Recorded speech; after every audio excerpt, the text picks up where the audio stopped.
So, welcome to this part 2. In this part, we are going to study the characteristics of control system. You can open your book side by side and I have actually made these mini notes and you will get to know the whole procedure of these two mechanisms very easily. So negative feedback mechanism is the one which in which a change occurs to make the system opposite to the initiating stimulus. For example, carbon dioxide control that we studied in the previous video, the arterial pressure control through the baroreceptors located at the bifurcation of carotid arteries. Then we have temperature control in the body by thermogenesis or by the means of um, shivering mechanism or sweating mechanism. Then we have the positive change. A change occurs to increase the initiating stimulus many times. For example, but the positive feedback mechanism does not occur normally and wholly it is a part of a total negative feedback mechanism. Why is it a part of total negative feedback mechanism? Because if the positive feedback mechanism continues, it will lead to a vicious cycle which will result in death. For example, we have the blood clotting. In blood clotting, when there is a rupture in some area, more blood cells come. The white blood cells, they are more and more attracted until a clot is formed. But now if the clot is not stopped at that point, as a result of which the whole body's blood will clot and a person would die. So it is a part of a larger negative feedback. Similarly, uterine contractions during childbirth. As we know, the cervix, it initiates certain contractions when the baby's head touches the cervix, and these contractions increase and increase until the baby is expelled out. But if the contractions do not stop after expulsion, what will happen? The uterus would rupture. Now, for the nervous signals. For nerve signals, more and more and more acetylcholine receptors, more and more acetylcholine comes, and hence from the positive area towards the next positive area, and hence nerve signal travel. But if the whole nerve would become positive, what would happen? It will be excited and the body won't be able to work. So this nerve signal, it continues on, but the back of it, negative feedback, it stops it. So they are a total part of a larger negative feedback mechanism. Now what is gain? So gain of a control system is the correction by the error of that control system, or how effective is the control system. For example, for the temperature we have minus 33 and for baroreceptor we have 2.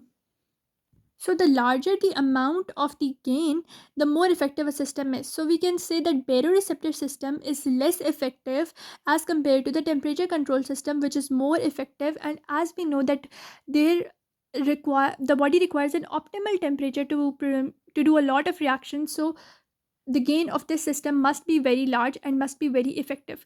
But as we know that blood pressure maintained by the baroreceptor system, it fluctuates in people, so it is not that effective, and hence it has a very low value as compared to the temperature one. Now we have the feed forward system.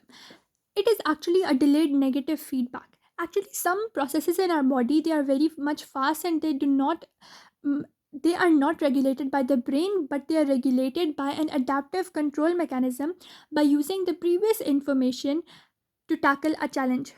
And it occurs in certain fast paced reactions or control mechanisms, and it is an anticipatory control mechanism. For example, you have heard the example of a mouse.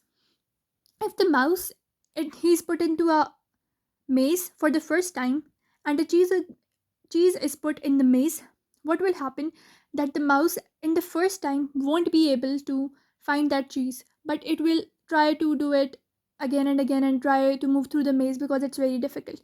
But for the second time, if we place it at the same time, the mouse without thinking would reach that portion of the maze where the cheese is kept very fastly. Why? Because the previous information the mouse used to tackle that challenge was helpful in this mechanism, and he did not have to use his brain in locating it, and that is known as a feed forward mechanism.